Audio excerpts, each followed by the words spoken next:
बंधुगण आज मुझे एक सुंदर गप कहि अति इम्पोर्टाट गप आप मनोजग पूर्वक शुणे। वक्रतुंड महाकाय सूर्यकोटि समप्रभो निर्विघ्नं कुरु मे देव सर्वकार्येषु सर्वदा। अन्न चिंता चमत्कार कातरे कविता कुतः। विक्रमादित्य राज्यसभा नवरत्न पंडित थे। कालिदास होउछन्ति श्रेष्ठ पंडित।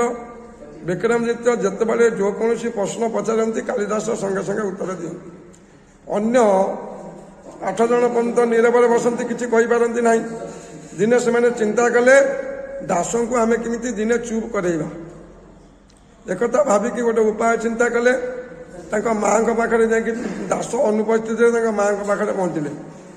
माँ को सत्य कराइले माँ जे आपण को आम गोटे कम करने को हम। बुढ़ी कहला पुअरे मु कौन करी ना पदे आम मिछ कह कहले मुझे कहे मिछ कहने कहले नहने आप 8 जन अतिथि आप घर फेरी जाऊँ। बुढ़ी कहला अतिथि ब्राह्मण देवता तुल्य फेरी गले बहुत पाप हम। हौ ताले कौन कहि कह ना आप सत्य करते।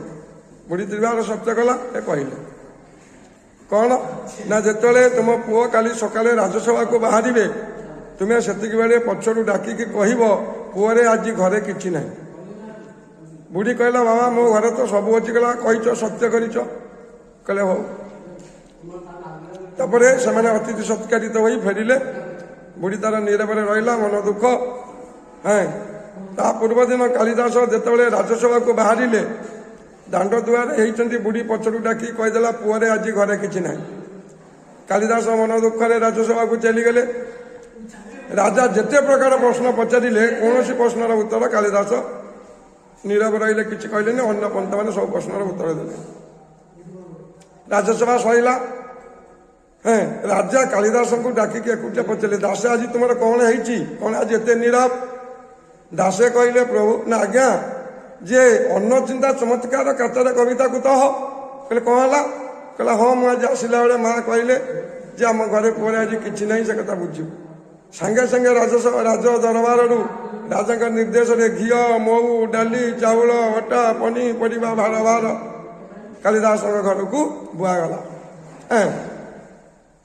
तेणु गोटे दिन हेले भी कालिदास को अन्य पंडित मैंने ठकी यही हूँ अन्न चिंता चमत्कार कातरे कविता कुतः। जय जगन्नाथ जय जगन्नाथ। यदि आपण बंधुगण भिडियोटी भल लगी था लाइक शेयर सब्सक्राइब